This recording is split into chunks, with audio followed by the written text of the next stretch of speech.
Bismillahirrahmanirrahim. Rabbi sholli sholli wa yassir amri wahlul 'uqdatam min lisani yafqahu qawli.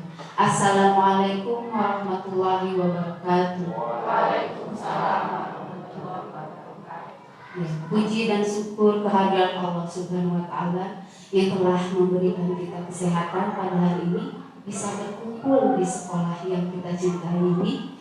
Salawat serta salam tidak lupa kami panjatkan Nabi Muhammad SAW, semoga syafaatnya tercurah kepada kita semua.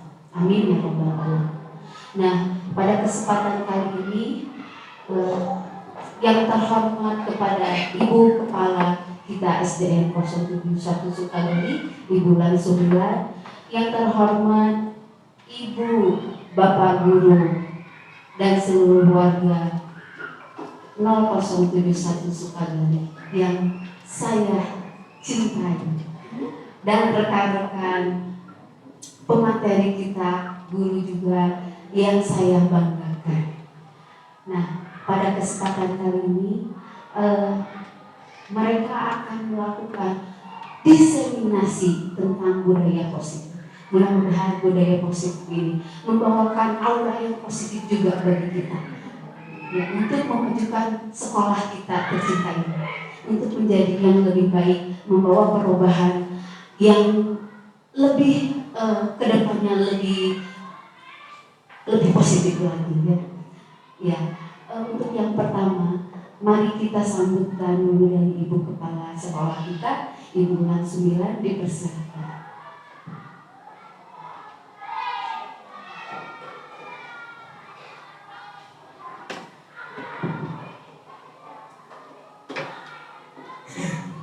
Bismillahirrahmanirrahim. Assalamualaikum warahmatullahi wabarakatuh. Pertama-tama kita panjatkan puji syukur kepada Allah Subhanahu wa taala, maka hari ini kita atas izin dan ridho Allah Subhanahu wa taala bisa tolak ini dari para CDP yang Ibu banggakan, yang mana angkatan 10 di sini ada 2 orang, ya. Angkatan 9 1 orang dan 11 1 orang. Alhamdulillah, ya, Ibu bangga kepada Ibu Evi dengan Ibu Melinda yang mana terus memberikan, mengibaskan ilmunya untuk para rekan-rekan di sini. Untuk itu tak lupa kita panjatkan doa untuk almarhum Ibu Heni Holisoh Ferdiansa yang hari ini telah wafat mendahului kita. Semoga amal kebaikannya diterima Allah Subhanahu wa taala. Meskipun kita dalam berduka, tapi kita tetap terus berjalan kinerja kita, yang mana mungkin ini suatu bekal untuk rekan-rekan semua di sini, yang mana Ibu sangat optimis ke depan mungkin di sini akan lebih baik lagi. Untuk ilmu yang Ibu Evi dan Ibu Melinda dapat, semoga bermanfaat dan berkah buat kita semuanya. Mari kita simak apa yang dipaparkan, semoga jadi berkah untuk kita semuanya. Belajar dari Ibu. Wabillahi taufiq wal hidayah. Wassalamualaikum warahmatullahi wabarakatuh.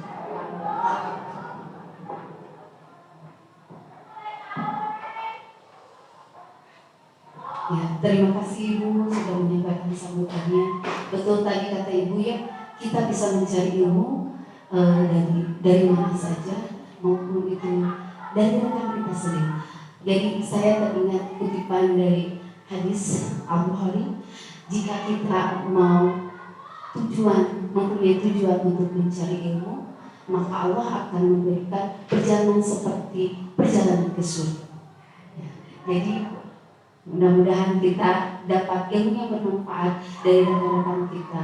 Nah, mari kita simak materi.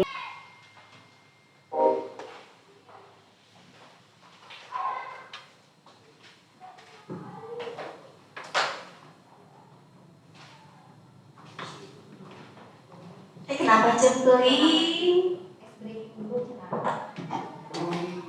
Tuh yang bersemangat atuh ini teh. Apa kabar Bapak Ibu semuanya? Luar biasa. Allahu Akbar. Siapa kita? Ih, lupa. Suka semangat garis karaset lihai. Bapak Ibu menihil. Pelan lagi Apa kabar hari ini? Alhamdulillah luar biasa. Allahu Akbar. Siapa kita? Suka dari semangat karaset garis lihai. Gitu atuh Bapak Ibu, tetap bersemangat ya.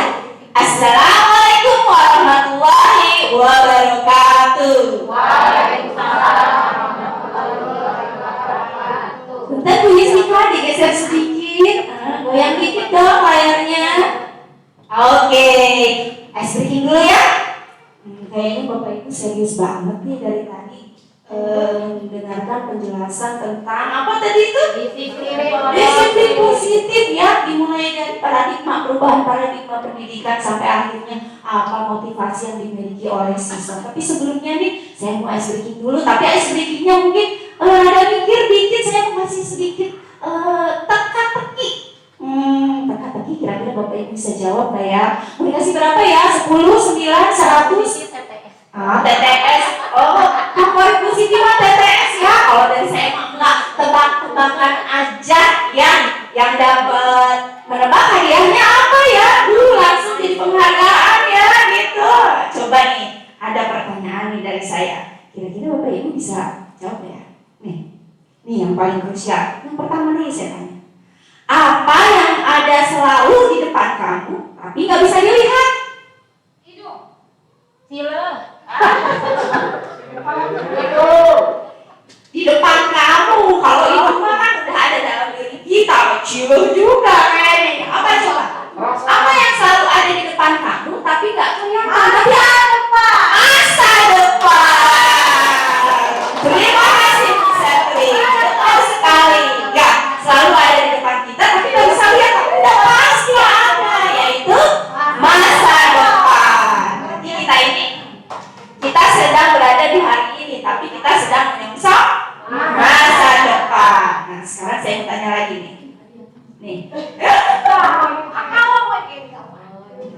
Nih, apa yang bisa kamu pegang di tangan kiri, tapi tidak bisa dipegang di tangan kanan? Tangan sendiri, tangan kiri sendiri. Apa coba? Ya apa? Ayo lagi. Apa yang bisa kamu pegang di tangan kirimu tapi tidak di tangan kananmu? Tangan kiri. Apa coba?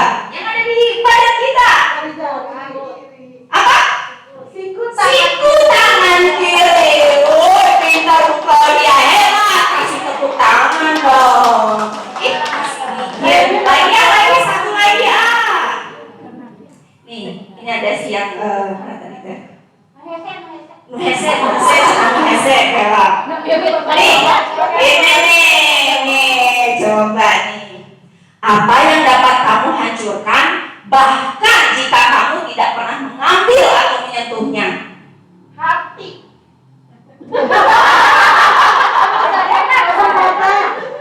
Kesempatan. Mungkin bisa. Coba ulang lagi. Kan dihancur. Benar ya, hati bisa. Coba tapi nih. Apa yang dapat kamu hancurkan, bahkan jika kamu tidak pernah mengambil atau menyentuhnya? Janji. Hebat. Kasih tepuk semangat dulu. Salah. Tepuk dong. Pak, tepuk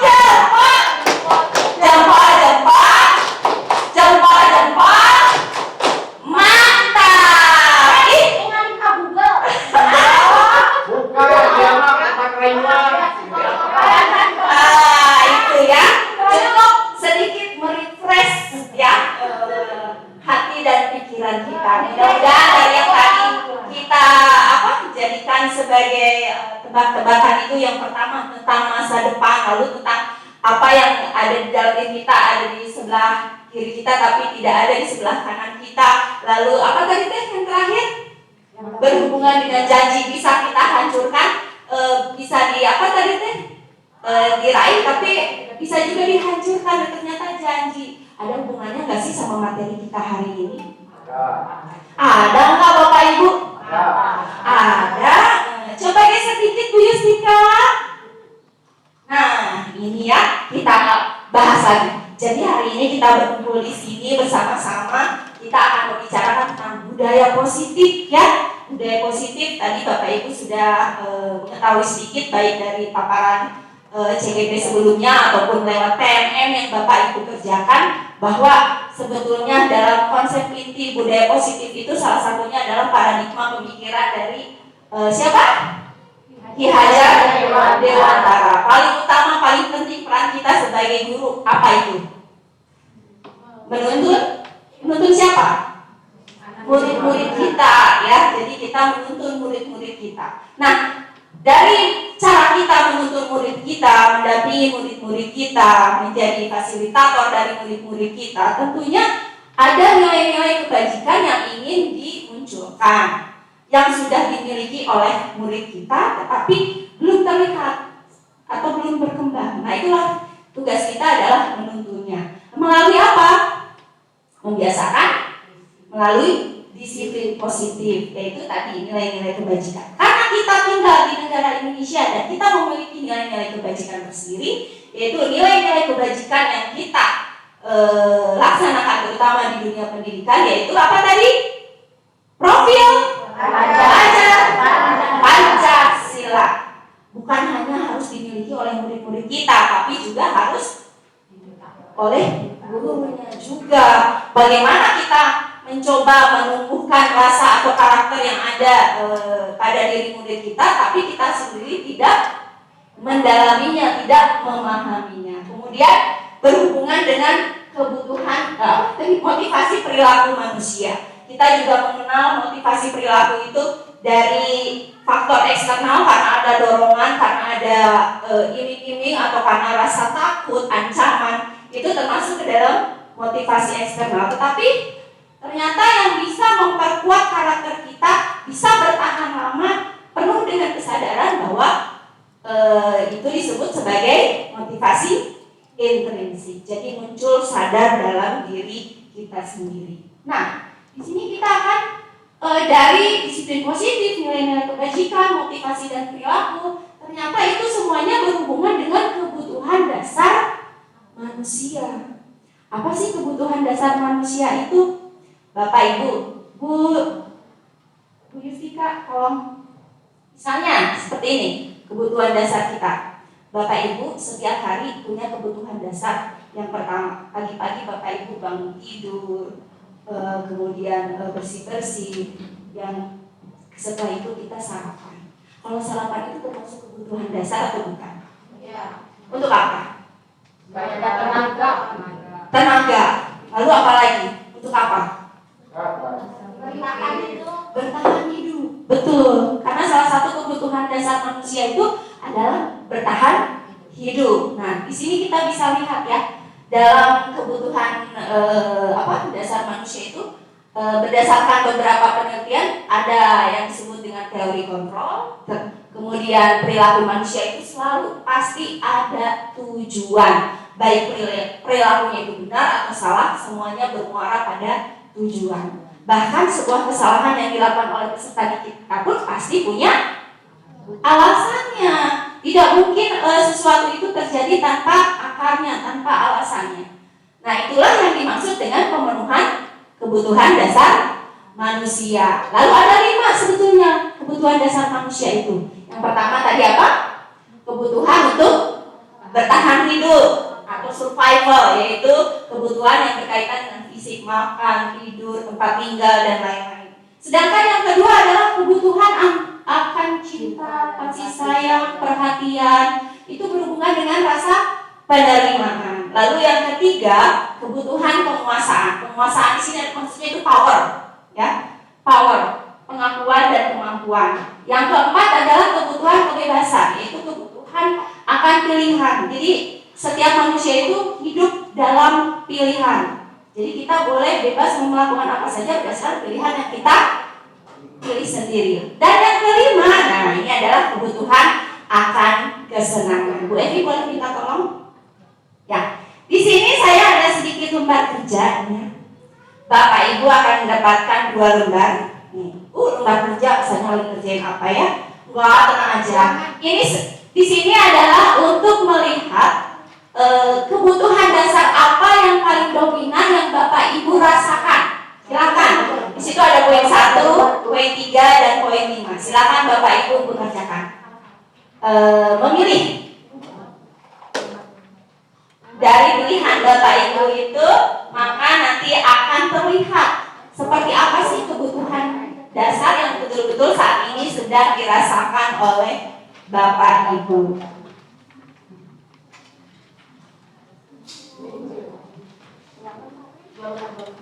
Dua lembar aja, ya, 2 lembar. 2 lembar. 2 lembar. Ini nomor 10-nya nggak ada. Ada di belakangnya. Oh iya benar. Nomor 1-nya. Itu bolak-balik 2 lembar aja. Di sini Bapak Ibu akan melihat 40 nomor. 40 nomor ini berkaitan dengan keseharian Bapak Ibu. Bapak Ibu silakan memilih sesuai dengan yang Bapak Ibu rasakan, jujur saja, tidak perlu dibuat yang bagus-bagus. Dan ini mah tidak berpengaruh pada nilai, karena ini hanya lebih untuk mengidentifikasi tentang apa yang Bapak Ibu rasakan, ya, berdasarkan situasi yang sesuai dengan diri Bapak Ibu. Nanti kalau sudah pilih 1, 3, 5 dijumlahkan, ya. Sudah dapat semua atau ada yang belum kebagian? Yang belum kebagian pertama kali ya. Belum kebagian nggak apa-apa ya. Ini nomor 11. Oh ini itu dibagi. Oh iya. Ini nggak ada ya. Jadi semuanya ada 40 soal, itu bolak-balik ya. Jadi nomor 10-nya ada di halaman belakang. Cuma tempat ya. Aku kan dokter apa? Kan dibagi Satunya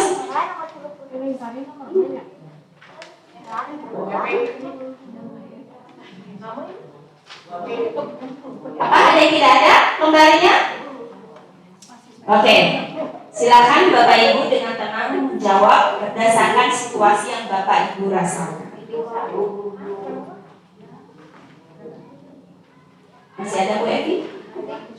belum ya? Bagian deh.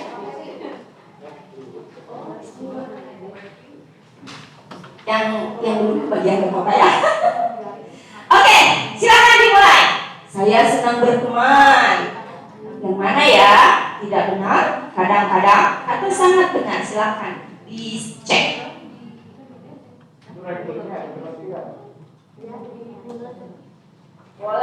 Boleh disilang, boleh dibuletin, tergantung dari pilihan Bapak Ibu.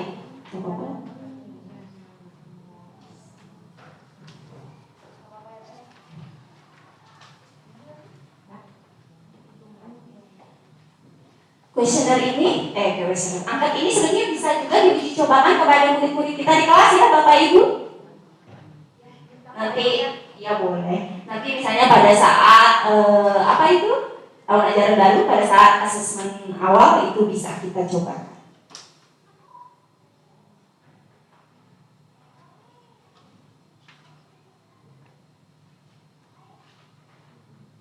Wah, Bapak Ibu serius sekali ya. Tidak ada yang salah dan benar karena ini sesuai dengan pemikiran diri Bapak Ibu sendiri. Jadi apa yang betul-betul dirasakan oleh Bapak Ibu.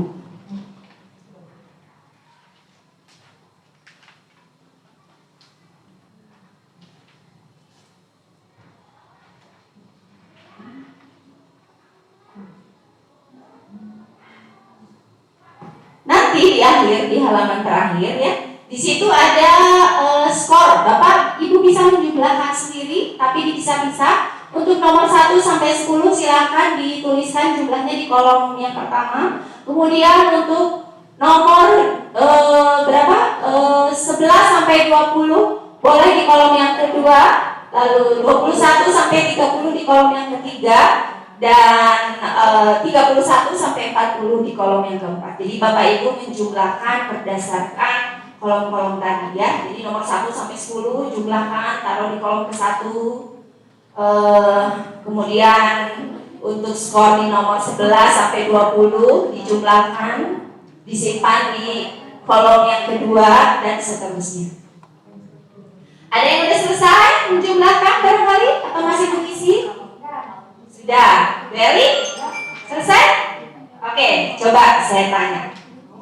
Bu Eli, untuk skor yang nomor 1 sampai 10, berapa skornya Bu Eli? 35. Oke, kalau untuk skor yang tidak? Gimana maksudnya? Yang 11 sampai 20 berapa?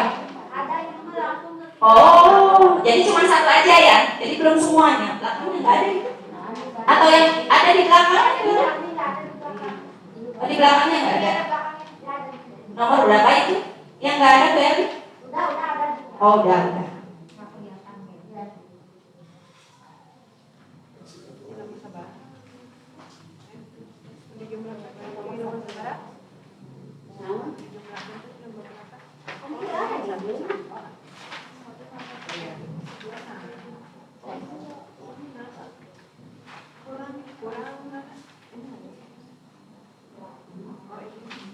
Nah, jika misalnya Bapak Ibu menjawab skornya itu yang ambil 5 semua, berarti 1 kurang yang mananya Bu? Yang belakang nomor berapa?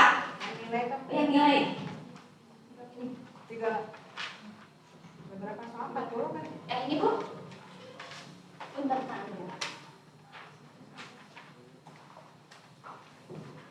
Jadi kalau Bapak Ibu menjawab dari 5 poin semuanya itu skor tingginya 50 ya. Nah, kita lihat. Sudah? Ada yang barangkali ditambahkan saja resepnya. Jadi nomor 1 sampai 10 tambahin. Semuanya ada berapa? Taruh di kolom ke-1. Nomor 11 sampai 20 jumlahkan saja berapa skornya, taruh di kolom kedua.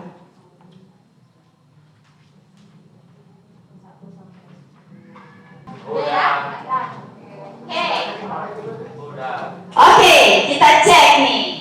Nah, ada misalnya Pak Ferry dulu deh. Kolom ke-1 berapa jumlahnya Pak Ferry? 12. Oke, kolom yang kedua? 28. Kolom ketiga? 35. Kolom keempat? 36. Ada lagi coba? Bu Satri udah menjumlah semua?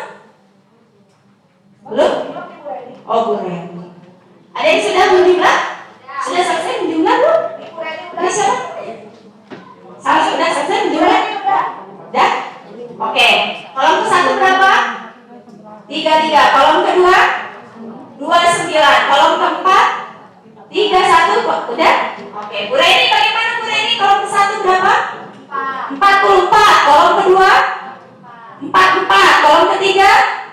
40. Kolom keempat? 44. Oke. Ini gimana? Kolom ke-1 berapa? 36. Kolom kedua? 23. Kolom ketiga? 40. Kolom kelima? Keempat salah. 44. Nah, ini apa ya? Kolom ke-1, kedua, ketiga, keempatnya gitu ya. Pasti penasaran nih. Aku kok nilainya rendah ya di sini ya. Kok aku skornya di sini tinggi ya? Nah. Oh, masih sibuk menghitung. Oke, enggak apa-apa.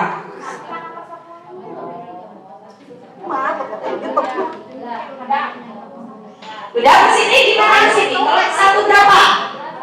44. Kalau kedua? 40. Kalau ketiga? 31. Kalau keempatnya? 47. Wow, hampir mendekati 50 nih Bu Siti ya. Oke. Ada lagi yang sudah selesai? Bu Alin, kalau ke-1 berapa?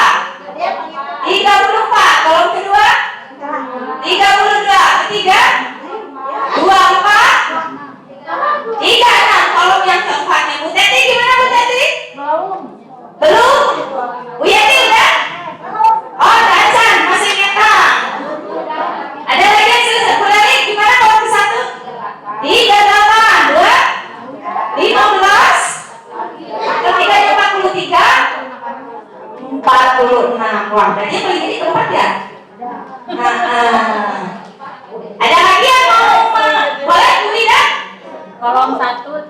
38 kolom 1. 39. 39 yang kedua.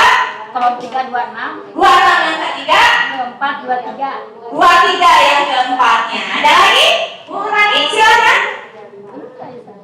42, 32, 26, 30 berapa? Oh, 44. Oke. Siap Bapak Ibu? Untuk mengetahui apa sih kolom 1, 2, dan 3 itu? Siap? Oke, mana cara coba saya lihat dulu. Kolom 1 itu salah satu contohnya apa? 1 sampai 10.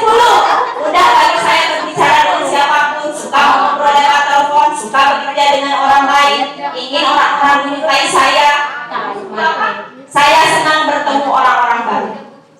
Menurut Bapak Ibu, nomor 1 sampai 10 ini, nih, dari 5 kebutuhan dasar, cocok sama yang mana? Yang mana? Kebutuhan cinta penerimaan. Betul, Pak Ferry. Jadi untuk kolom 1 itu ya berhubungan dengan kebutuhan cinta dan kasih sayang atau penerimaan. Siapa yang gede skornya? Bu Reni sedang membutuhkan cinta dan kasih sayang. Oke, kita lihat di kolom kedua ya. Kolom kedua itu 11 sampai 20. Tidak suka membuat salah. Saya suka melihat orang lain mencoba hal baru. Tidak suka perubahan. Ingin terlihat sangat baik dengan apa yang saya lakukan. Suka menyelenggarakan aktivitas. Tidak suka berjalan tidak sesuai keinginan saya. Cocoknya sama yang mana nih? Kebutuhan dasar. Penguasaan. Penguasaan. Siapa yang suka? Wow. Berarti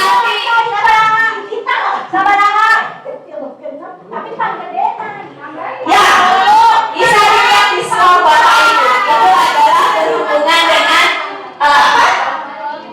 penguasaan atau pengakuan akan kemampuan. Ya, sekarang kita lihat kolom yang ketiga ya. Kolom yang ketiga 21 sampai 30. Saya suka memiliki pilihan. Saya orangnya aktif. Duduk di sekolah adalah hal yang sulit bagi saya untuk cicing aktifnya. Saya tidak suka membaca dalam waktu lama. Saya akan bermain sendiri jika mau. Kerapian tidak berpengaruh bagi saya. Saya tidak suka disuruh-suruh. Nah, ini kebutuhan dasar yang mana nih? Ya, kita cek nih mana nih Bapak Ibu. Bisa dicek sendiri nih mana skor yang paling besar dan keempatnya. Nah, sekarang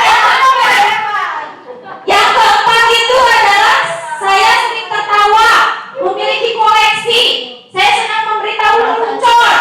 Saya senang membuat orang lain tertawa. Orang berpikir saya bodoh. Bodoh di sini bukan bodoh ini ya, tapi ya itu ya maksudnya. Saya suka bermacam-macam permainan. Menurut saya banyak hal yang lucu. Lalu di sekolah tuh menyenangkan, suka menyanyi, menari, musik, bermain. Orang pikir saya lucu. Ngagosip tuh ya. Yang mana ini? Kebutuhan akan kesenangan tadi dari beberapa Bapak Ibu kayaknya nomor 4 yang paling banyak ya. Ternyata yang Bapak Ibu, oh enggak, Bu Wida apa yang skor paling tinggi? Nomor 2. Wah, nomor 2 mah penguasaan sama dengan Bu Eli gitu. Oke, Bu Siti kayaknya ya 47. Wow, Bu Siti sangat kebutuhan dasar Bu Siti yang sedang dirasakan olehnya saat ini adalah kebutuhan akan kesenangan.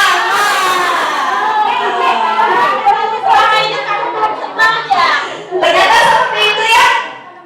Ternyata menarik sekali mengetahui bahwa kita sebagai manusia itu betul-betul memiliki kebutuhan dasar ya. Nah, sekarang saya mau nanya nih sama Bapak Ibu. Kebutuhan dasar ini perlu tidak kita ketahui dari murid-murid kita? Perlu, ya. Kenapa perlu? Bu Yustika boleh digeser sedikit? Oke. Nah, belum kata sebelumnya. Ini saya punya sedikit contoh ya sebelum ke sana. Saya punya sedikit contoh. Di kelas saya, misalnya, ada seorang anak kita sebut namanya Awan, ya. Tidak usah disebut Mas, Awan. Anaknya tuh sangat ceria. Tapi kadang-kadang dia jahil. Dia jahil, ya. Kadang-kadang dia senang nyembunyiin barang-barang temannya, entah itu buku, listing, tablet, gitu. Nah, menurut Bapak Ibu, waktu itu saya belum bertanya apa-apa sama anaknya gitu ya. Tapi menurut Bapak Ibu secara sekilas, kebutuhan dasar apa sih dari yang murid tadi rasakan? Lima. Apa? Apa coba Pak Ferry? Kebutuhan kesenangan. Kebutuhan kesenangan kata Pak Ferry. Kira-kira ada lagi nggak? Dilihat dari yang barusan saya ceritakan dari contoh kasus. Kebutuhan diperhatikan Misalnya? ya tadi yang merasa tidak terbayarkan mengambil tindakan seperti itu jadi ingin Oke, ada lagi? perhatian. Cari perhatian. Ada lagi? Kesenangan, mencari perhatian. Ada lagi? Ada lagi nggak? Penerimaan. Ada lagi? Yang nomor 5 kesenangan. Ada nggak yang menurut Bapak salah satunya nomor 4 ada nggak? Kebebasan ada nggak? Ada nggak? Enggak, maksudnya dari cerita yang barusan saya kemukakan. Kebebasannya dalam bentuk apa kira-kira? Melakukan apa yang dia ingin. Bebas melakukan apa yang dia inginkan. Oke, kita coba cek jawabannya. Ketika saya tanyakan, tadi siapa? Awan ya. Awan, ada apa tadi? Kok temen kamu nangis? Ada apa sih? Itu kok aku tadi nyemputin tempat minumnya. Oh gitu? Kenapa memangnya? Kok nyembunyiin tempat minumnya segala? Ada apa emangnya? Enggak tuh, udah aku teh mau iseng aja. Aku teh udah senang main sama teman-teman aku teh, tapi dah yang iseng Bu, tapi dah aku teh nggak ada maksud bikin dia nangis, kata dia gitu. Oh, begitu. Terus ada lagi yang mau diceritain? Ya Bu, dan aku teh bosan Bu di kelas teh, jadi dari tadi teh belajar tapi aku teh bosan. Aku udah belajarnya teh nulis lagi, aku teh capek habis istirahat. Oh gitu, ada lagi yang mau diceritain nggak? Apa ya Bu ya? Sama itu Bu, aku teh udah senang kalau misalnya pas udah ngikutin teh teman-teman teh pada ketawain, katanya gitu. Jadi dari jawaban-jawaban Bapak Ibu ada nggak? Sesuai nggak tadi? Misalnya kata Pak Ferry kesenangan, benar nggak? Betul, dia senang bermain dengan teman-temannya. Terus jawaban tadi tuh Eli, atau tadi siapa? Cari perhatian, betul nggak? Dia minta cari perhatiannya ke siapa? Buat Teman-temannya. Terus tadi apa? Kebebasan. Kenapa? Mencoba hal yang baru itu bosan di kelas teh. Dan belajarnya teh nulis deui habis istirahat pengen yang lain gitu. Jadi dia butuh kebebasan. Ternyata dari satu perilaku anak jahil sama temennya, ternyata ada beberapa kebutuhan dasar yang muncul dari anak itu. Pernah nggak bersama Bapak Ibu dicoba ditelaah seperti itu? Pernah nggak salah satu contoh kasus murid gitu kayak gitu? Nah kalau belum, cobalah ditelaah kenapa si murid tadi bertindak seperti itu. Nah kalau di saya memang betul ada kejadiannya. Dia memang hobinya tuh iseng aja gitu di kelas, kalau nggak gitu teh kayaknya teh kurang gitu, suasana kelasnya belum heboh gitu. Sampai akhirnya misalnya ditegur atau gimana. Nah itu ternyata berhubungan dengan kebutuhan dasar. Oke, silakan. Nah sekarang dari diri Bapak Ibu sendiri, di pikiran Bapak Ibu berkaitan dengan kebutuhan dasar, ada nggak sih pemikiran impian dari Bapak Ibu itu tentang dunia berkualitas dari tindakan Bapak Ibu selama ini yang berhubungan dengan kebutuhan dasar? Kayak gimana sih? Nah, bisa menjawab pertanyaan itu di dalam hati dulu. Siapa orang yang paling penting dalam hidup Anda? Anak. paling penting dalam hidup Anda? Jujur, kasih sayang, perhatian, nilai kebajikan, nilai kebajikan,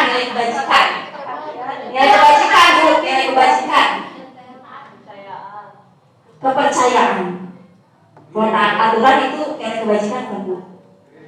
Taat kepada Tuhan, religius ya. Oke. Lalu nomor 3, kalau Anda menjadi orang yang ideal, karakter atau sifat apa yang Anda paling inginkan ada pada diri Anda sendiri? Bijaksana. Apa lagi? Jujur. Tanggung jawab. Oke, lanjutkan. Pencapaian apa yang paling Anda banggakan dalam selama hidup ini? Mandiri. Bangga dalam hal apa Pak Rahman? Apalagi? Menuju kebaikan dan pertama baik. Menjadi ibu rumah tangga. Pertama baik. Sekaligus pekerja. Sekaligus wanita karir. Apalagi? Hal yang paling Anda banggakan. Contohnya apa kalian? Harus konkret. Salah satu saya ingin menjadi juara di kecamatan harus tercapai. Menjadi pelatih bagi anak-anak, menjadi anak-anak untuk mencapai juara. Oke. Pekerjaan ideal Anda apa? Guru ya. Guru. Dari awal itu pekerjaan ideal Anda apa? Dari kecil betul begitu. Oke. Ceritakan bagian perjalanan hidup Anda di mana Anda merasa itulah titik puncak Anda.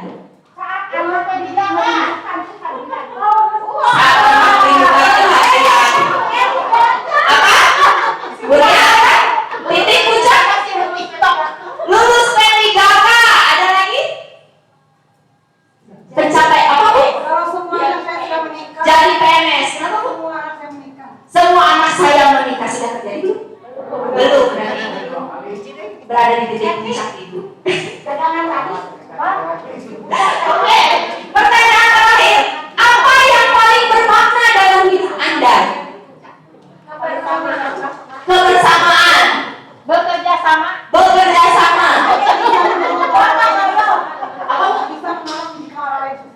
Bisa menolong, mampu menolong orang lain yang kesusahan. Apa balik? Ya. Pas wali main. Ini apa yang bermakna di hidupku Alin? Selalu ikhlas, selalu ikhlas. Berbagi ilmu. Kita yang ini apa tuh pencapaiannya? Yang bermakna dalam hidup. Lulus PPG berarti ini ya yang Anda banggakan. Oke, belum ya, belum kejadian ini mah. Tapi yang bermakna dalam hidup. Jadi kalau yang paling bermakna itu berarti berhubungan dengan karakter kita atau memang pribadi kita. Nah, ini bisa tidak ditanyakan ke Anda? Bisa nggak? Bisa. Ini adalah salah satu cara untuk mengenal anak didik kita, murid-murid kita. Boleh dicatat, disimpan, catat. Ya? Kirim. Lanjut dulu. Oke. Ternyata ya dari bagian-bagian apa tadi itu namanya judulnya? Lupa saya. 5 kebutuhan dasar manusia itu mengetahui apa setiap perbuatan itu ada tujuannya. Maka ini berhubungan dengan posisi kontrol restitusi. Ada yang ingat? Nanti pengen berani ingat tidak? Berani hirapan. Nih kayak Dayen Gosen misalnya ya. Bukan Gosen gitu ya, namanya aja Dayen Gosen. Mengumumkan bahwa guru perlu meninjau kembali penerapan disiplin di dalam ruang kelas mereka selama ini. Tuh, lihat lagi, telah lagi Bapak Ibu. Sudah efektif belum? Sudah berpusat pada murid belum? Sudah memerdekakan murid belum? Sudah memerdekakan murid atau belum? Kenapa? Bagaimana caranya? Sudah bisa Bapak Ibu jawab? Belum. Oke. Nah, kalau belum dijawab, yuk kita dalami. Berdasarkan teori motivasi yang tadi sudah disampaikan, motivasi tadi ada 2 apa? Motivasi eksternal dan motivasi intrinsik atau internal. Penerapan disiplin di sekolah itu harus dilakukan dengan alasan yang ketiga. Mana bukan bingung teh? Siswa melakukan kebaikan sesuai dengan keyakinan keras atau nilai-nilai yang sudah tertanam di dalam dirinya atau motivasi internal. Tidak tuh yang tadinya biji 2 hukuman, apa yang tadi ya, penghargaan, satu lagi motivasi. Nah, motivasi internal. Motivasi internal lebih berjangka lama. Kenapa? Karena berasal dari diri sendiri. Di sana nih, kalian lagi belajar olahraga di lapangan. Tahu-tahu itu murid si Raka namanya ya. Takutnya tadi lagi ganti baju. Kamu telat terus. Keliling lapangan 5 kali. Itu bentuknya apa? Hukuman. Anak jerah tidak? Tidak. Walaupun anak tetap melakukannya, apakah dia ada kemungkinan anak tersebut akan melakukannya lagi? Iya. Karena apa? Gampang lah. Bila lari kan. Lari. Bisa. Gitu ya. Ada PG Balderdi latihannya. Gitu. Betul tidak? Nah, berarti ada motivasi yang belum tergali.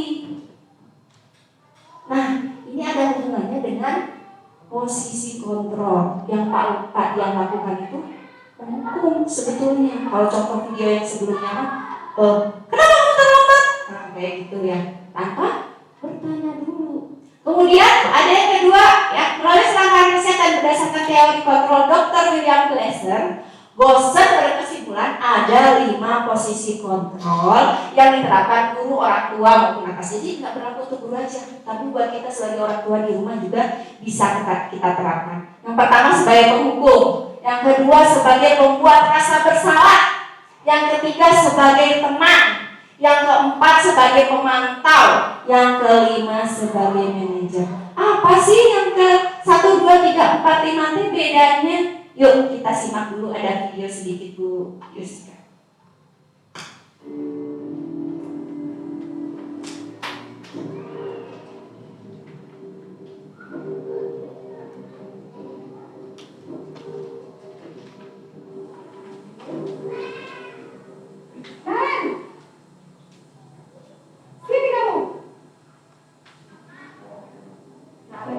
Ada bapak ibu yang seperti itu.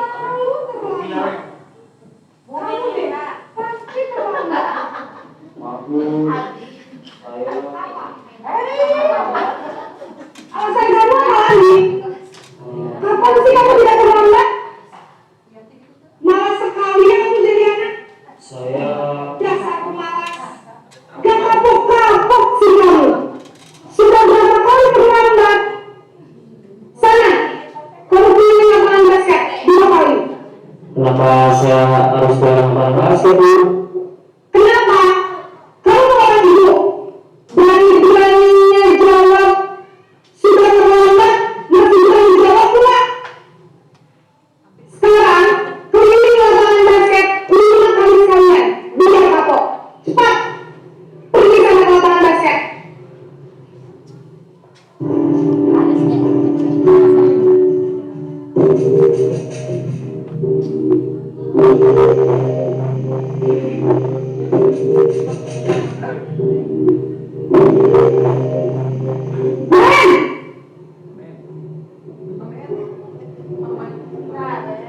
Selamat pagi, Bu.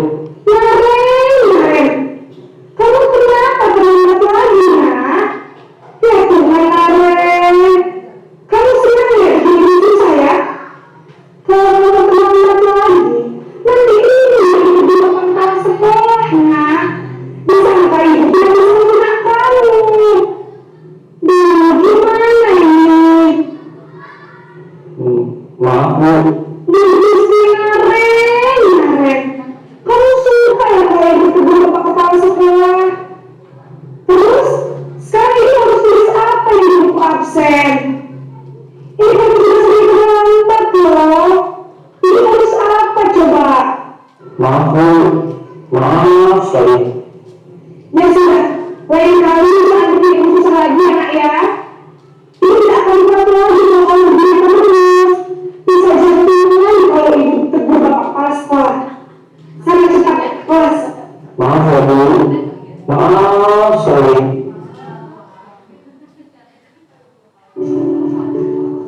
Ya.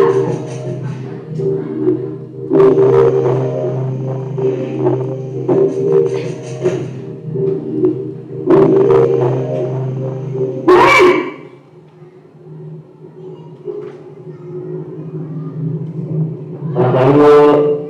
Wah, sudah jam berapa ya? Terlambat lagi ya sayang. Iya Bu, habis ibu saya lupa mengingatkan saya Bu. Kamu mau menyalahkan ibu kamu. Kamu bukan anak yang larinya paling kencang. Kok terlambat sih? Iya Bu, saya memang selamat bangun tadi. Jadi berarti saya kencang tetap banyak ya Bu. Ya sudah sana. Nanti lain kali larinya lebih kencang lagi ya. Biar gak terlambat lagi. Bikin senang ibu. Demi ibu. Bisa kan? Bisa Bu. Ya sudah sana masuk kelas. Ibu beresin urusan absen kamu. Kamu ini ada-ada saja.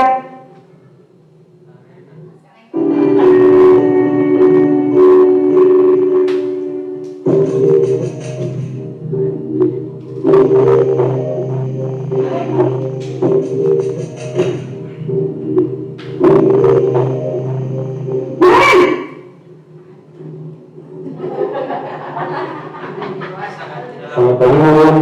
Naren, apa peraturan sekolah kita tentang jam berapa kita harus masuk sekolah, nah? Kita harus di sekolah dulu Bu.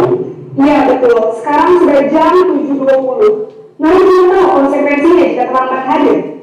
Paham Bu, saya harus tinggal kelas pas jam istirahat selama 20 menit.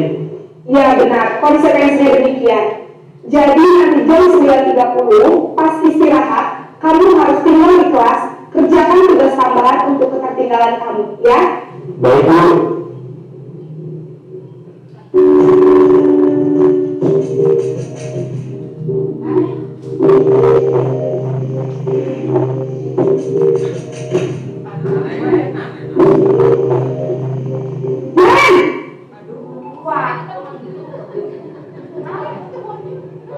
Selamat pagi Bu.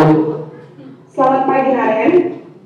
Maaf Bu, saya terlambat. Iya, sekolah masuknya jam 7, sekarang sudah jam 7.20. Jadi sekarang bagaimana ini Naren? Maaf Bu, saya lupa setel alarm saya semalam. Baiklah, menurut kamu, keyakinan sekolah yang mana yang perlu kamu tingkatkan? Mengenai diri sendiri dan orang lain dulu Bu. Setuju. Jadi, apakah Naren meyakini prinsip saling menghormati tersebut? Ya Bu, saya meyakininya. Apakah Naren bersedia memperbaiki masalah keterlambatan ini? Bersedia Bu.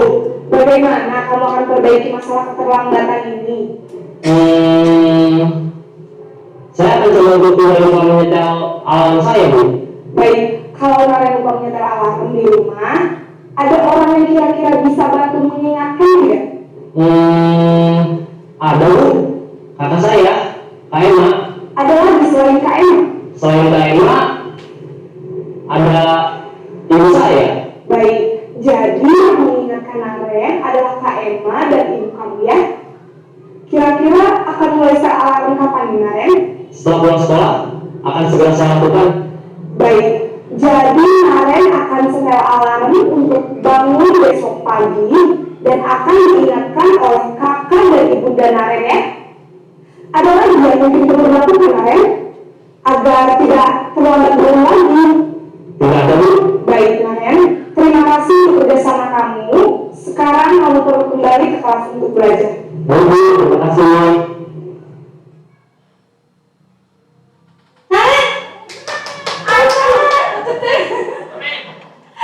Dari 5 cerita tadi, menurut Bapak Ibu, ada bedanya nggak sih? Ada. Apa coba bedanya?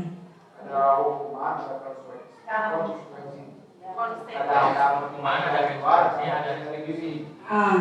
Selain itu, perbedaannya apa lagi? Yang terlihat jelas. Cara penyampaiannya,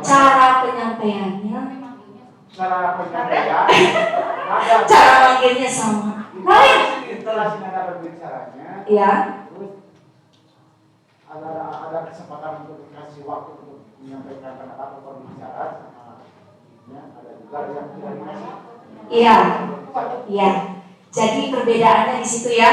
Dari penyampaian, nada bicara, dialog yang terjadi, dan dari ke-1 sampai ke-5 itu betul-betul ada perbedaan jelasnya. Yang pertama sebagai penghukum, apa yang dilakukan oleh bu guru? Langsung menghakimi dan menghukum tanpa menanyakan alasan yang jelas kenapa dia bisa terlambat. Sedangkan hukumannya itu berhubungan tidak dengan keterlambatannya. Makanya tadi si muridnya merasa keberatan ya, kenapa harus keliling lapangan? Nah seperti itu. Kemudian yang kedua, sebagai pemberi rasa bersalah. Yang ke pemberi rasa bersalah ini tujuannya nada suara juga sedikit berbeda, ya. Tidak lagi keras secara verbalnya, nada mulai menurun seperti yang memelas. Nah seperti itu ya. Dari nada-nada ucapan itu tujuannya apa? Untuk memberikan pengaruh kepada si murid tersebut dan juga untuk memberikan rasa bersalah. Oh, aku sudah mengecewakan ibu guru. Nah, kemudian posisi yang ketiga sebagai teman, bagaimana nada bicaranya? Lebih akrab, lebih ramah, memposisikan diri sebagai teman. Kemudian bagaimana respon dari si murid? Tidak tegang, merasa nyaman, tidak merasa bersalah. Efeknya nanti ke depannya ada ya. Kemudian yang keempat, pemantau. Kalau pemantau bagaimana? Dia sudah mulai apa? Si anak? Ya, sudah mulai ditanya kenapa dan si anak sudah diajak untuk melihat apa kesalahannya dan apa konsekuensi yang sudah disepakati bersama. Sedangkan yang kelima, posisi sebagai manajer, apa tuh? Nada bicara lebih bijak, ya. Diskusi lebih terjadi dua arah. Dan ada diskusi untuk menanyakan alasan dulu seperti apa, kenapa. Dan ada terakhir solusi. Tapi di sini ada ucapan si anak diulangi lagi oleh gurunya. Siapa yang memberikan sugesti atau solusi? Siapa yang memberikan solusi? Anak, bukan gurunya ya. Di situ ya di video tadi ya. Bu Yusika coba satu-satu kita cek. Nih, penghukum. Seorang penghukum bisa menggunakan hukuman fisik maupun verbal. Yang biasa dilakukan penghukum biasanya menghakimi, menunjuk-nunjuk, menyakiti atau menyindir. Dampak pada murid dari seorang penghukum adalah perilaku kontrol negatif, seperti murid mengulangi kesalahan berulang kali lalu perilaku menjadi agresif. Dan salah satu ada fenomenanya lagi, katanya seperti ini. Aksi bullying saat ini mengapa bisa terjadi? Karena anak terbiasa diberi hukuman. Karena si anak terbiasa diberi hukuman, maka dia juga terbiasa memberikan hukuman kepada orang lain yang punya salah kepada si anak itu. Nah itu bisa menjadi salah satu dasar terjadinya bullying.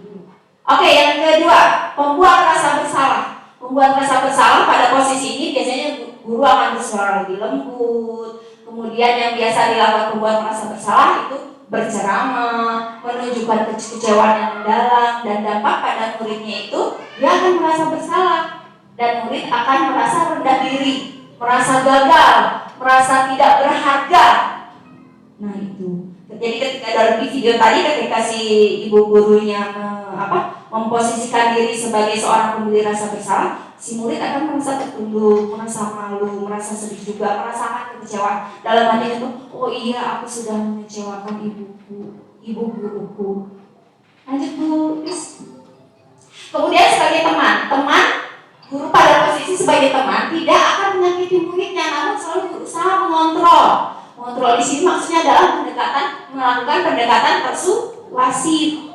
Nah, yang biasa dilakukan posisi sebagai teman adalah membuat alasan-alasan untuk muridnya. Jadi dia selalu membela bu gurunya. Ya udah nggak apa-apa, nanti ibu dicarikan alasannya. Ya udah nggak apa-apa, nanti akan ibu carikan solusinya. Nah itu posisi sebagai teman. Dampaknya pada murid apa? Jadi bergantung, tidak mandiri dan saling mengandalkan. Biar ibu ya sudah ya Pak Dian gitu.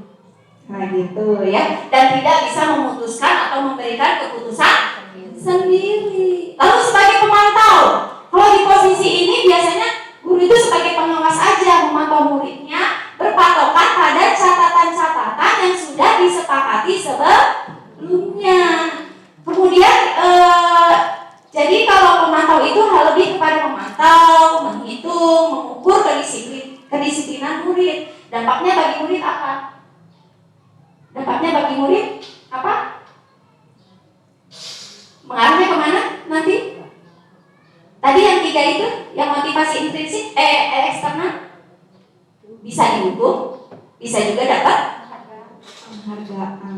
Terakhir Bu, manajer di sini berarti memiliki keterampilan di posisi teman maupun pemantau, ya. Dari waktu ke waktu itu bisa memiliki kedua posisi, itu kan sebagai pemantau bisa, itu juga ya. Nah pada posisi ini biasanya guru berbuat sesuatu bersama muridnya, berdialog, berdiskusi, komunikasi 2 arah, sehingga dapat menemukan si murid itu didukung untuk menemukan sendiri solusinya, menyelesaikan sendiri masalahnya. Jadi nanti itu si manajer itu mengajukan pertanyaan-pertanyaan yang terkait dengan nilai-nilai kebajikan yang dimiliki oleh si anak. Ketika si anak melakukan kesalahan, si guru bertanya, nilai kebajikan apa yang tidak terjadi pada diri kamu? Lalu pertanyaan-pertanyaan itu berkaitan dengan solusi yang akan ditempuh, berkaitan dengan permasalahan yang dia hadapi si murid itu. Nah, berhubungan dengan posisi manajer dan solusi yang ditemukan, berarti nanti kita akan melangkah kepada keyakinan kelas. Bapak Ibu sudah melaksanakannya di kelas masing-masing? Sudah. Bapak Ibu mengenal istilah kesepakatan kelas? Nah, coba saya mau bertanya dulu, ya. Nanti ada pertanyaan. Setiap perilaku yang kita lakukan di kelas dapat menentukan terciptanya sebuah lingkungan positif. Perilaku warga kelas tersebut menjadi sebuah kebiasaan yang akhirnya membentuk sebuah budaya positif. Nah, untuk menciptakan budaya positif itu diperlukan kesepakatan untuk membuat keyakinan atau prinsip-prinsip yang berhubungan dengan nilai-nilai kebajikan. Pertanyaannya, kenapa keyakinan kelas? Mengapa bukan peraturan kelas? Ada yang bisa menjawab? Kenapa kita memilihnya keyakinan kelas? Mengapa bukan peraturan kelas? Ya, Putri silakan. Karena kesepakatan kelas dibuat secara bersama-sama dengan melibatkan peserta didik, sedangkan peraturan hanya dibuat oleh guru. Katanya kalau kesepakatan itu atau keyakinan itu dibuat bersama-sama, ya, atas diskusi antara guru dan muridnya. Sedangkan kalau peraturan kelas mah lebih kepada satu arah, ya. Jadi aturan satu arah dari gurunya. Ada lagi? Kenapa keyakinan kelas bukan peraturan kelas? Kembali lagi menjadi apa tadi? Menjadi motivasi dalam diri murid itu yang berhubungan dengan nilai-nilai kebajikan. Bagaimana si anak bisa menghormati orang lain kalau dia tidak menghormati dirinya sendiri? Bagaimana anak akan menghargai orang lain, menghargai waktu kalau dia tidak menghargai dirinya sendiri? Maka lewat keyakinan kelas itulah muncul. Kalau peraturan kelas lebih ke arah satu arah, misalnya jangan membuang sampah sembarangan. Beda dengan keyakinan menggunakan kata yang positif, yaitu menjaga kebersihan kelas atau lingkungan. Beda ya? Apa yang dirasakan oleh siswa? Ya, kalau jangan membuang sampah sembarangan akan berbeda maknanya dengan menjaga kebersihan kelas atau menjaga kebersihan itu. Jadi itu timbul dari motivasi dianya sendiri. Berarti dia, jika dia menjaga kebersihan kelas, maka keuntungan untuk siapa? Untuk semuanya, untuk dirinya, untuk kelasnya. Beda dengan jangan buang sampah sembarangan. Ya jangan itu kan tidak akan nyampe karena ada kata yang negatif. Sedangkan kalau keyakinan kelas diusahakan menggunakan kata-kata yang positif. Nah ini tadi ya, karena lebih memotivasi seseorang dari dalam atau secara intrinsik. Seseorang akan lebih tergerak, bersemangat menjalankan keyakinannya daripada hanya mengikuti serangkaian aturan. Ya, berlaku harus begini, harus begitu. Itu dia akan merasa apa? Tidak nyaman karena terpaksa. Enggak, lanjut lagi. Nih, caranya bagaimana? Bapak Ibu udah pengalaman, udah berapa tahun membuat keyakinan keras, kesepakatan keras? Selama mengajar atau selama kurikulum Merdeka ini berjalan? Oh ada dari dulu sih, very mantap. Coba yuk, yang pertama apa Cina? Keyakinan keras bersifat abstrak kayak gimana nanti kita lihat. Lalu yang kedua berupa pernyataan universal. Yang ketiga senantiasa dibuat dalam bentuk positif. Jadi tidak boleh menggunakan kata-kata yang negatif. Tidak, jangan, itu tidak ya. Keyakinan kelas jangan dibikin banyak-banyak. Supaya apa? Supaya mudah diingat. Lalu keyakinan kelas diterapkan di lingkungan sekolahnya sesuai dengan kondisinya.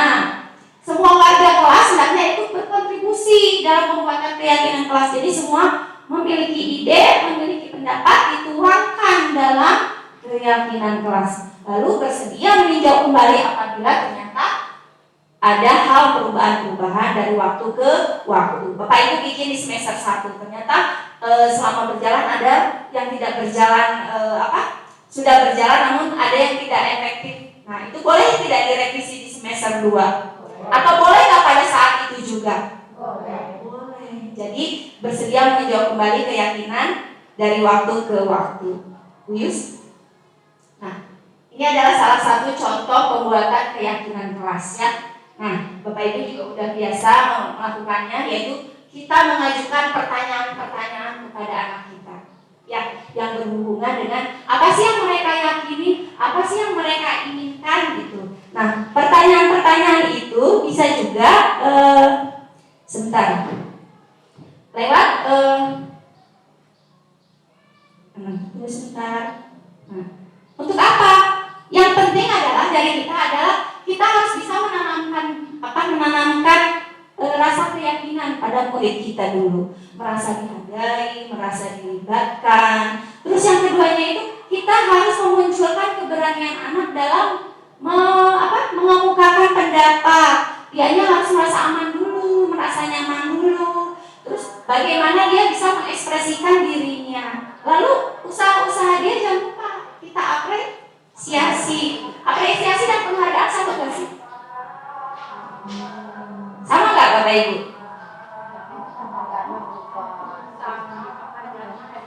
Iya, mungkin kalau penghargaan bisa ada bentuk fisiknya ya.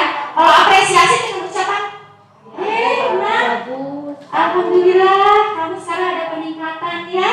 Nah itu apresiasinya bisa seperti itu lewat ucapan. Nah, hal pertama yang bisa Bapak Ibu lakukan ya, ketika nanti di awal semester waktu Bapak Ibu melaksanakan itu, bisa aja sih tanyakan dulu kepada anak-anak, kalian ke sekolah tuh mau apa sih?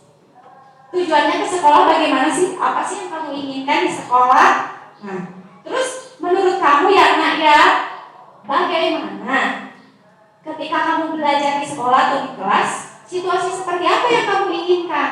Boleh kita mengajukan pertanyaan-pertanyaan romantis seperti itu? Boleh. Kemudian misalnya satu lagi, terus apa sih yang kamu harapkan dari guru dan teman-teman kamu? Boleh nggak kita mengajukan itu? Boleh. Kalau di sini nulisnya keyakinanku, aku ingin kelasku, aku ingin temanku, aku ingin lupa lagi bacanya, ketutupan. Nah ini salah satu contohnya. Aku ingin belajar yang kayaknya itu. Lagi Bu.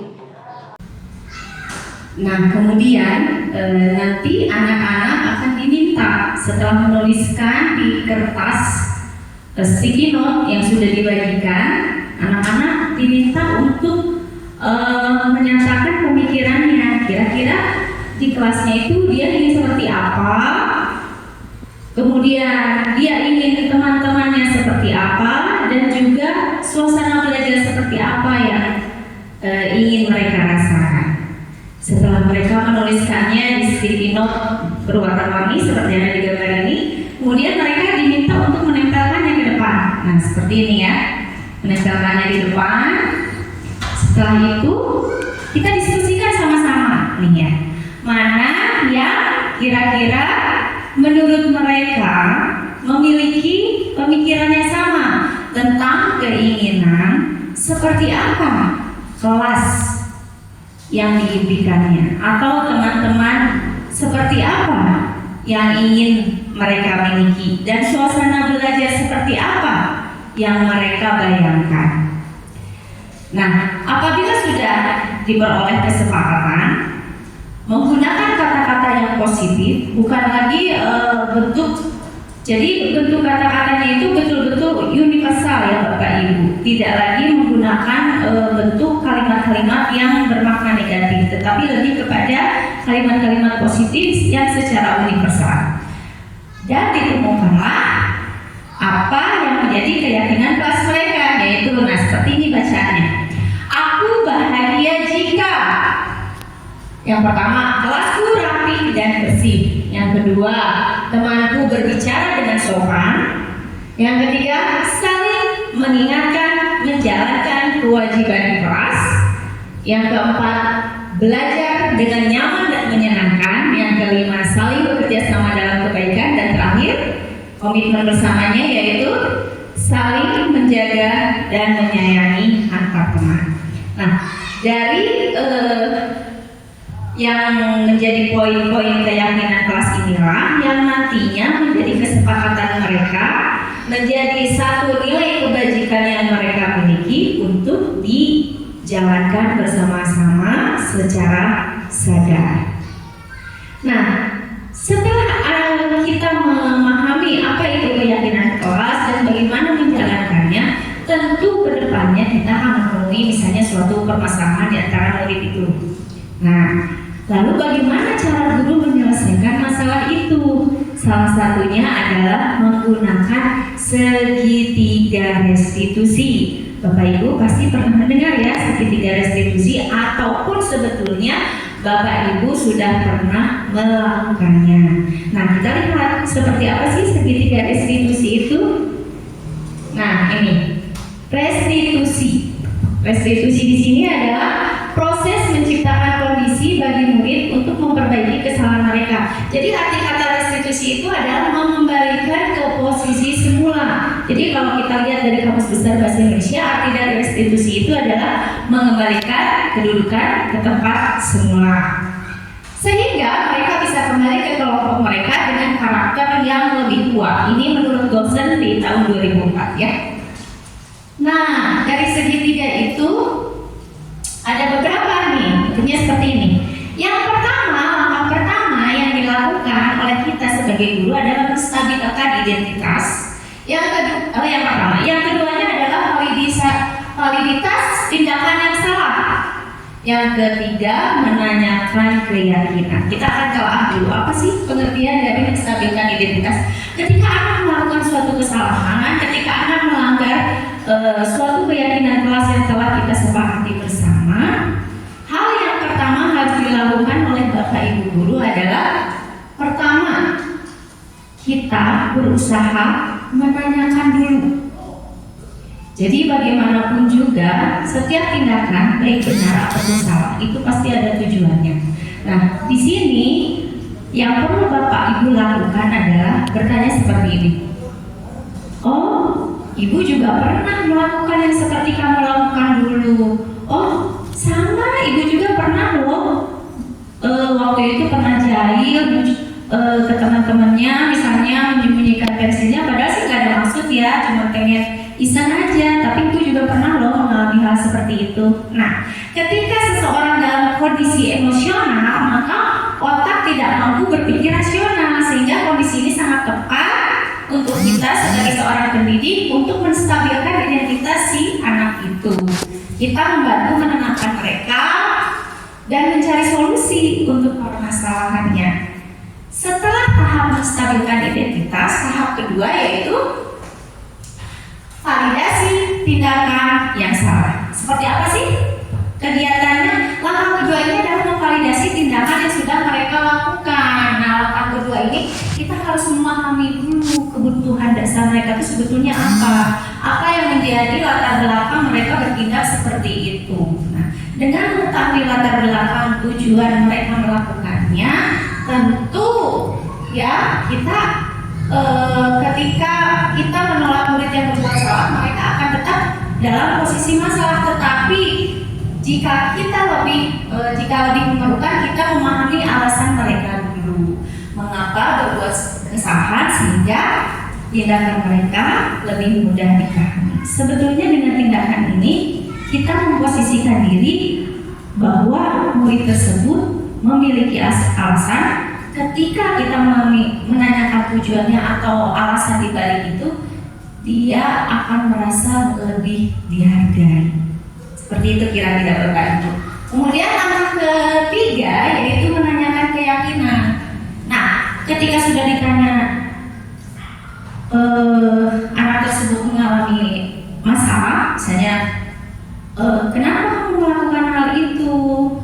Apa alasannya? Ketika dia mengemukakan alasan dan kita ketahui ada beberapa kebutuhan dasar yang tidak terpenuhi oleh mereka, maka kita akan mengembalikan mereka menanyakan keyakinan kelas apa yang belum dilakukan oleh si anak tersebut.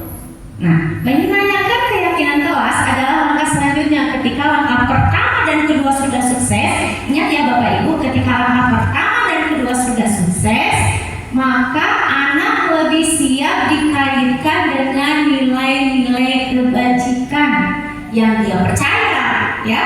Ingat, nilai-nilai kebajikan yang dia percayai dan berpindah menjadi orang yang dia inginkan. Kamu kedepannya ingin jadi orang seperti apa? Kedepannya apa sih yang kamu inginkan? Kedepannya langkah apa sih yang kamu akan lakukan? Nah, kira-kira bentuk percakapannya seperti itu. Kehidupan masa depan apa yang mereka inginkan sangat penting ditanyakan. Ketika gambaran masa depannya sudah ditemukan, maka guru dapat membantu mereka mengarahkan mereka untuk tetap fokus pada gambarannya. Gambaran apa? Gambaran atau keyakinan nilai-nilai kebajikan yang mereka percayai. Nah, dari segitiga restitusi ini kita mengharapkan akan menimbulkan motivasi internal dari dalam diri anak tersebut, ya. Untuk apa? Untuk menimbulkan atau menumbuhkan rasa disiplin yang positif dan terbiasa menemukan sendiri solusinya. Jadi ya Bapak Ibu ya, yang menemukan solusi bukan kita, yang memberikan solusi bukan gurunya, tetapi anak itu sendiri dengan melihat ke dalam nilai-nilai kebajikan apa yang dia percayai. Nah, kemudian terus sebentar. Itulah langkah-langkah penting yang akan Bapak Ibu laksanakan ketika melaksanakan segitiga restitusi. Apakah Bapak Ibu sudah pernah melakukannya? Saya yakin Bapak Ibu sudah pernah melakukannya. Namun, apakah Bapak Ibu urutannya seperti tertera yang ada di slide yang saya tampilkan? Mungkin belum ya, tapi pasti ada langkah-langkah dari ketiga langkah tersebut yang sudah Bapak Ibu laksanakan. Terutama yang mana nih kira-kira? Yang kedua mungkin ya Bapak Ibu? Ya, ataupun yang ketiga. Nah, yang perlu Bapak ingat adalah jangan lupa melaksanakan nih salah satunya nih, menstabilkan identitas. Yaitu untuk apa? Segitiga restitusi yang angka satu dan kedua ini adalah untuk apa? Untuk menumbuhkan rasa dalam dirinya, rasa dihargai oleh orang lain dengan menanyakan tindakannya atas dasar apa dan apa tujuan dibalik peristiwa tersebut. Nah, Bapak Ibu jangan lupakan bahwa dari yang sudah dibahas sebelumnya, ya, yang sudah dibahas sebelumnya terkait dengan disiplin positif, saya akan mencoba mengingatkannya kembali. Nah, yang mana tadi? Coba kita cek. Nah, ini ya Bapak Ibu ya. Oh. Nah, jangan lupakan konsep inti dari budaya positif. Pertama, apa tadi? Adanya perubahan paradigma pendidikan. Jadi salah satu filosofi dari Ki Hajar Dewantara yang harus selalu Bapak Ibu ingat adalah menuntun murid menuju kodratnya. Kodratnya apa itu Bapak Ibu? Kodrat alam dan kodrat zaman. Jadi kemanapun murid itu melangkah, kita tidak boleh melupakan apa kodrat alam dan apa kodrat dari kodrat alam dan kodrat si murid itu. Apa tadi? Zaman. Oh iya, kodrat zaman. Ya. Terima kasih Pak. Kemudian, nah dari perubahan paradigma itu kita juga harus menanamkan seperti apa sih atau menumbuhkan nilai-nilai kebajikan yang ada di dalam diri murid itu sendiri. Apakah hanya dalam diri murid itu sendiri? Tentu tidak, tetapi di dalam diri kita sebagai seorang pendidik juga harus. Yaitu salah satu nilai-nilai kebajikan sebagai bangsa Indonesia adalah yang kita yakini adalah penerapan profil pelajar Pancasila untuk selalu ada di dalam nilai-nilai kebajikan dalam diri kita. Lalu dari nilai-nilai kebajikan itu kita juga harus memahami motivasi perilaku manusia. Motivasinya itu tadi kita sudah bahas, yaitu satu, motivasi internal. Oh, sebelum motivasi internal itu adanya motivasi eksternal. Nah, motivasi eksternal itu salah satunya karena adanya hukuman, karena adanya penghargaan. Tetapi yang paling penting adalah timbulnya motivasi internal. Nah, di sini selain itu kita juga sebagai guru harus memahami dulu 5 kebutuhan dasar manusia. Apa saja sih 5 kebutuhan dasar manusia itu? Bapak Ibu masih ingat tadi ya? 1, kebutuhan akan bertahan hidup. Yang kedua adalah kebutuhan akan cinta dan kasih sayang. Yang ketiga adalah kebutuhan akan penguasaan, sedangkan yang keempat kebutuhan akan kebebasan, dan yang kelima adalah kebutuhan tentang kesenangan. Nah, Bapak Ibu tadi juga sudah diberikan semacam angket. Nah, kira-kira kebutuhan dasar apa nih yang tadi Bapak Ibu sudah yang sedang Bapak Ibu rasakan. Nah, kemudian dari sana kita juga harus mengetahui dari posisi kontrol dari seorang guru ya. Posisi kontrolnya itu apakah sebagai penghukum, pemberi rasa bersalah, sebagai teman, sebagai pemantau, atau sebagai manajer.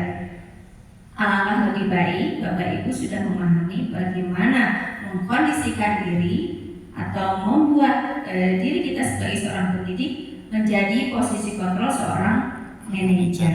Nah, satu lagi yang terakhir apa kesimpulannya?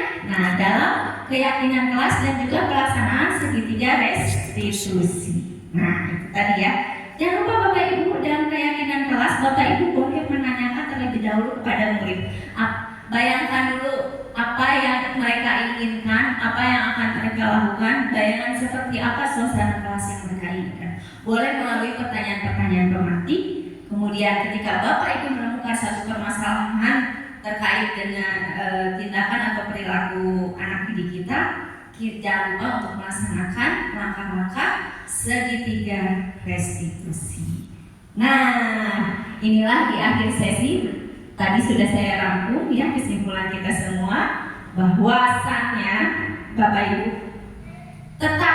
tetap untuk tidak melupakan ya apa tentang filosofi pendidikan Ki Hajar Dewantara dan pendidikan karakter, profil pelajar Pancasila sebagai bagian diri kita di dunia pendidikan dalam melaksanakan konsep disiplin positif atau budaya disiplin positif di sekolah. Demikian Bapak Ibu.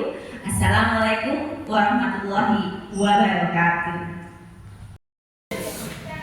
Assalamualaikum warahmatullahi wabarakatuh kelas 5D.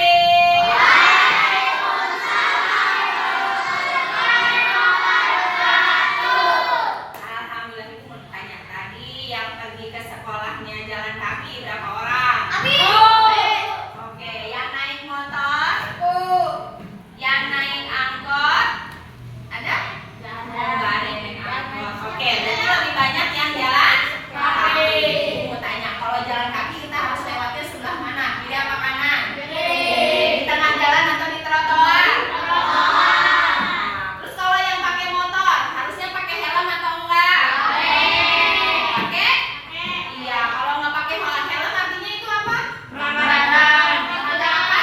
Aturan. Berarti kita hidup itu selalu dalam aturan. Di sekolah ada aturan nggak? Apa aturannya? Nggak boleh buang sampah sembarangan. Nggak boleh coret-coret. Terus tidak merusak bunga-bunga di taman. Itu semuanya aturan. Kalau sekarang hari Senin pakai bajunya baju apa? Putih merah. Boleh nggak pakai baju pramuka? Kenapa? Karena bukan aturannya, bukan aturannya. Berarti kamu sudah tahu ya artinya aturan? Kalau aturan harus dituruti atau enggak? Kamu yakin nggak kalau aturan itu benar, memang tujuannya baik buat kamu? Apa? Benar ya, benar. Berarti kamu yakin bahwa tujuannya adalah untuk kebaikan kamu.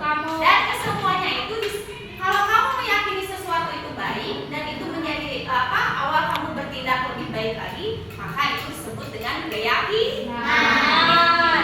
Kalau kita mengikuti segala aturan yang ada tetapi berdasarkan keyakinan kita sendiri, itu artinya kamu sudah melaksanakan nilai-nilai kebaikan atau nilai-nilai kebajikan.